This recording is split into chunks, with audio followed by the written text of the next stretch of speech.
and Assalamualaikum friends, welcome to Afsheen's recipes. இன்னைக்கு நம்ம recipe சேனல்ல சூப்பரா நல்ல வாசனையான சாம்பார் பவுடர் எப்படி பண்றதுன்னு பார்க்க போறோம். அதுக்கு என்னென்ன பொருள்லாம் தேவைன்றதை பார்க்கலாம். 2 டேபிள்ஸ்பூன் துவரம் பருப்பு, 2 டேபிள்ஸ்பூன் கடலை பருப்பு, 2 டேபிள்ஸ்பூன் உளுந்து, 1 டேபிள்ஸ்பூன் சீரகம், வெந்தயம் வந்து 1/2 டீஸ்பூன், மிளகு 1 டீஸ்பூன். 1 கப்புக்கு நான் வந்து கொத்தமல்லி எடுத்து வச்சிருக்கேன். இந்த கொத்தமல்லிக்கு 20 மிளகாய் எடுத்து வச்சிருக்கேன்.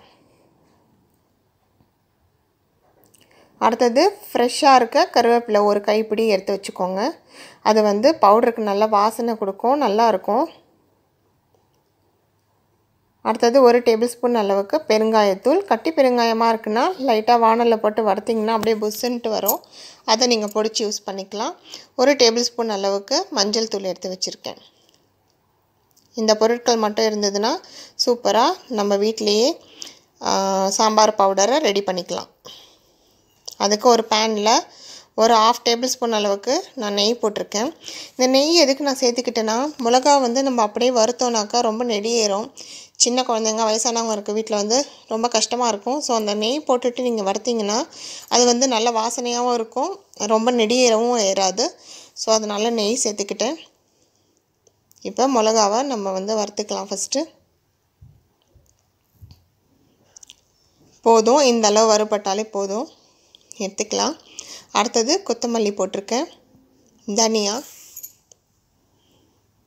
எல்லாமே ஒரேடியாக போட்டு நம்ம வந்து வறுக்க தேவையில்லை. ஒன்றுமே ஒரு டைமில் வறுபடும்ன்றதுனால தனித்தனியாகவே வறுத்துக்கிறது நல்லது.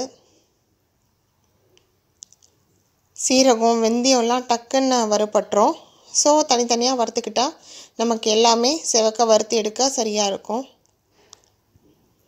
இது முடிஞ்சிருச்சு. அடுத்தது துவரம்பருப்பு,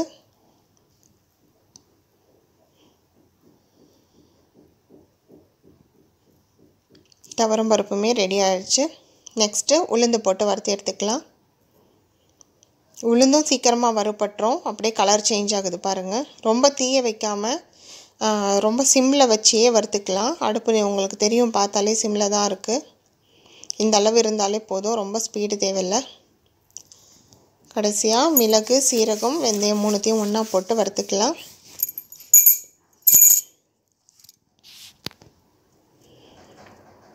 இது வறுத்து எடுத்ததுக்கப்புறமா நம்ம கேஸ் அணைச்சிடலாம்.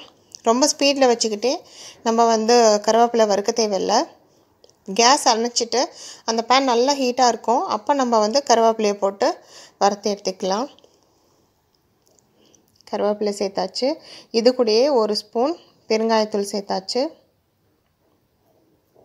கருவேப்பிலை பெருங்காயத்தூளை கண்டிப்பாக சேர்த்துக்கோங்க. ரெண்டுமே சேர்த்தா ரொம்ப நல்ல வாசனை இருக்கும்.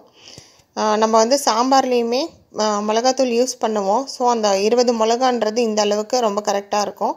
அதை விட அதிகமாக போட தேவையில்லை, இதுவே போதும்.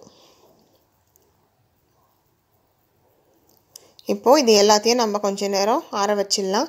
இந்த மிளகாவில் இருக்க காம்புலாம் இந்த மாதிரி வறுபட்டதுக்கப்புறம் நீங்கள் எடுத்திங்கன்னா ரொம்ப ஈஸியாக உடச்சி எடுத்துடலாம். இப்போ இதை நம்ம ஆற வச்சிடலாம். இதை ஆறுனதுக்கப்புறமா பொடி பண்ணி வச்சு நம்ம சாம்பார்லலாம் சேர்த்துக்கலாம்.